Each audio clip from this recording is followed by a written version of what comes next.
Umi kenapa kok tiba-tiba tertarik pengen bikin konten YouTube tentang Sungai Oyo di Gunung Kidul? Ya, jadi selama ini Umi tuh menganggap melihat sungai-sungai di Gunung Kidul itu biasa-biasa aja begitu ya.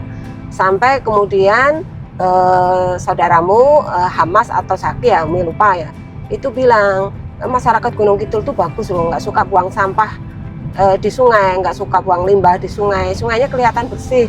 Nah, Umi jadi kemudian, oh iya ya, ternyata sungai-sungai di Gunung Kidul memang nyaris nggak ada sampahnya, nggak ada limbahnya.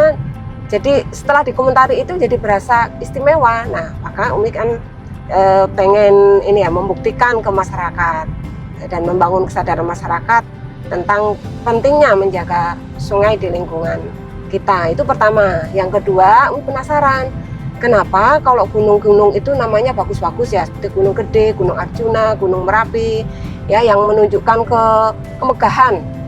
Tapi begitu sungai namanya seringkali namanya tuh jelek-jelek gitu. Ya baiklah, mungkin padahal sungai itu kan bermanfaat ya, memiliki banyak peran ya untuk kita.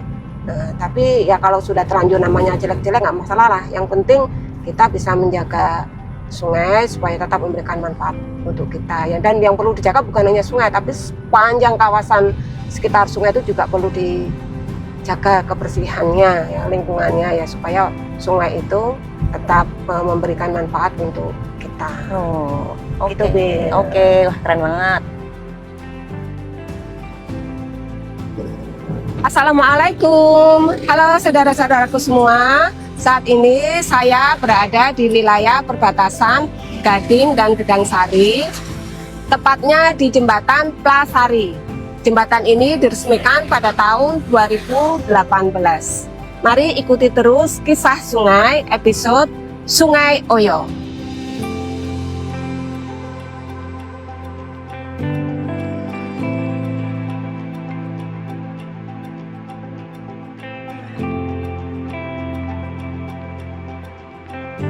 Assalamualaikum.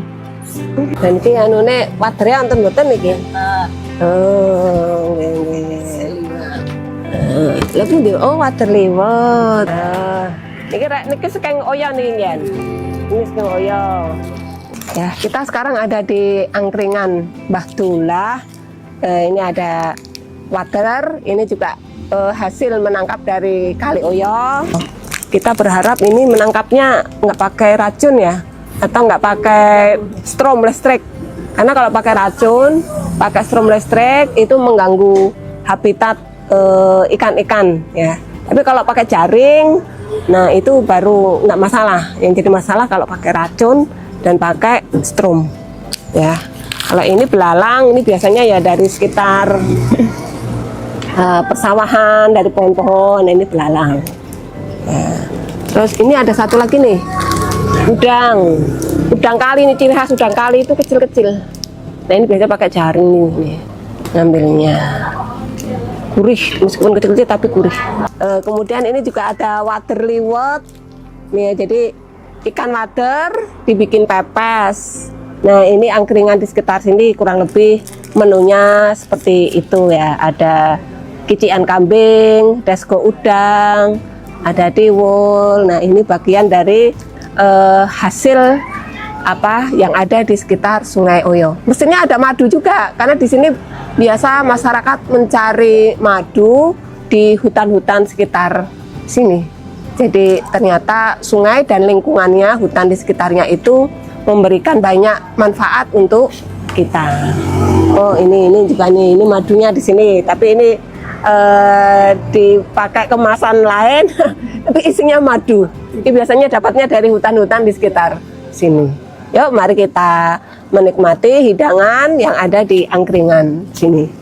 Yuk kita makan tiwul, sambal bawang, ikan wader, belalang. Siapa tuh yang belalang? Nak, hati-hati loh, mie kepedesan. Kepedesan. Mantap pedesnya. Matur nuwun.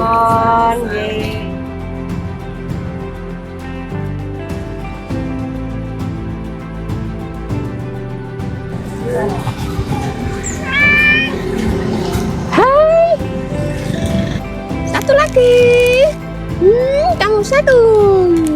Satu lagi. Satu. Udah.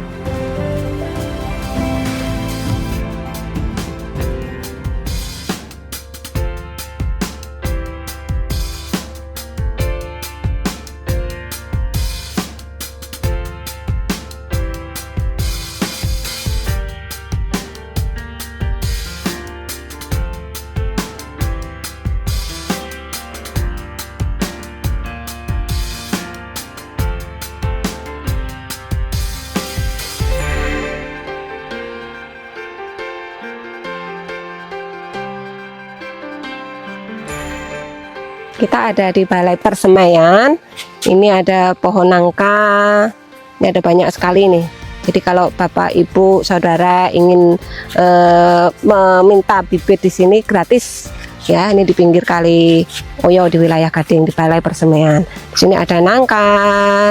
Ini kita lihat ya. Di sini ada jati.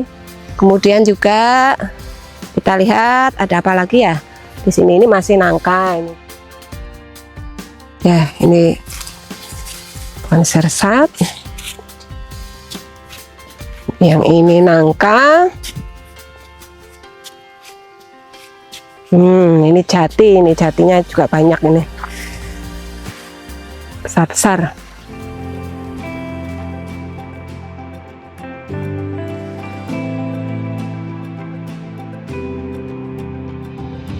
Menjelajah dunia bukan hanya menambah wawasan kita, ini juga akan mengubah sudut pandang kita, mindset, insight, makin membangun sikap bijaksana.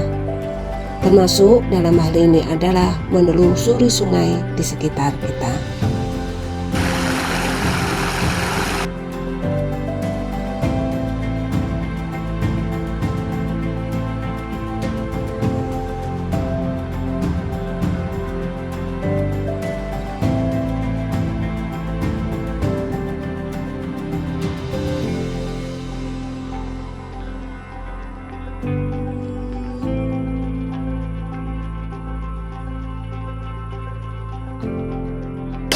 Ya. Jangan lupa kalau kita main ke tempat terbuka begini, jangan meninggalkan sampah. Oke, ya. siap. Jadi apa yang kita bawa, sampah-sampahnya kita bawa pulang. Apalagi meninggalkan sampah plastik, jangan sampai. Nah, kemudian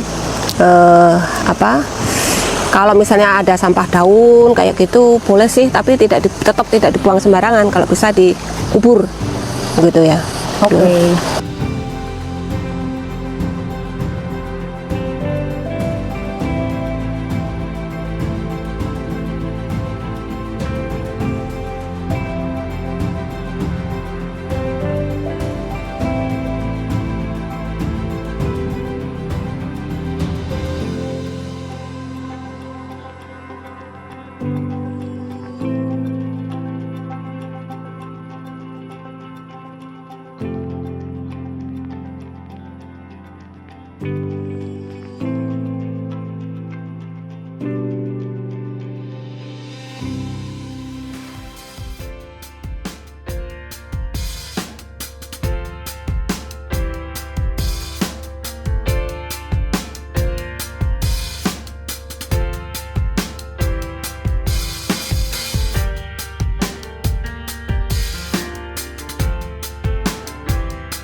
Halo, sekarang saya ada di air terjun Sri Gedung.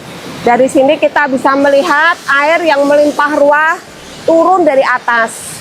Ini dari beberapa sumber mata air, kemudian mengalir ke sini, masuk ke Sungai Oyo.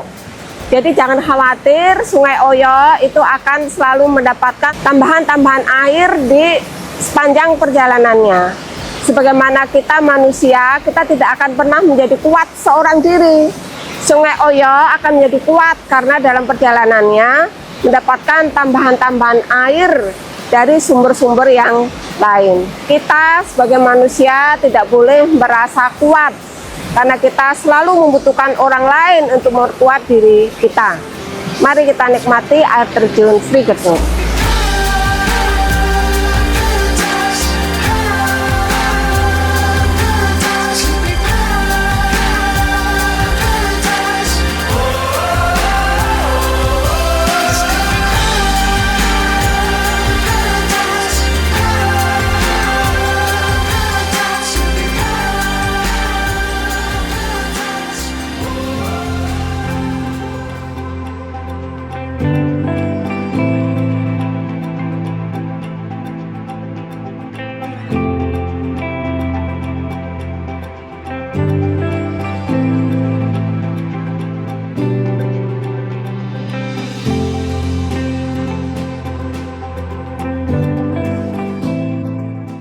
Akhirnya sampailah kita di tempuran Sungai Oyo dan Sungai Opak.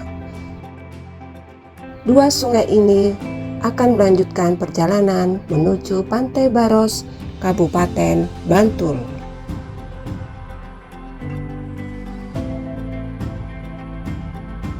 Kembali bicara tentang Sungai Oyo, menjelajah Sungai Oyo dari ujung ke ujung, rasanya bersyukur tidak melihat tumpukan sampah atau limbah cair yang mencemari.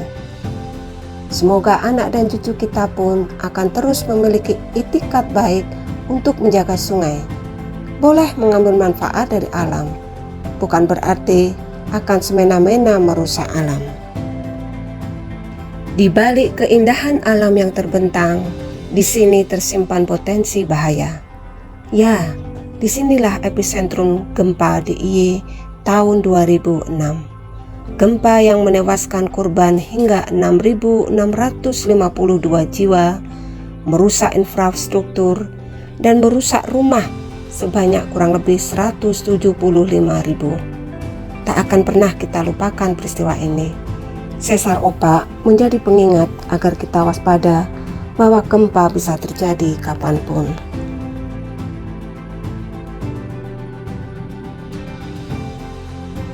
Sungai mengambil peran penting dalam kehidupan kita. Ia adalah salah satu wujud dari daya dukung bumi terhadap populasi manusia. Sungai memfasilitasi kehidupan manusia. Sekian episode kisah Sungai Oyo. Sampai bertemu kisah sungai berikutnya. Sampai jumpa.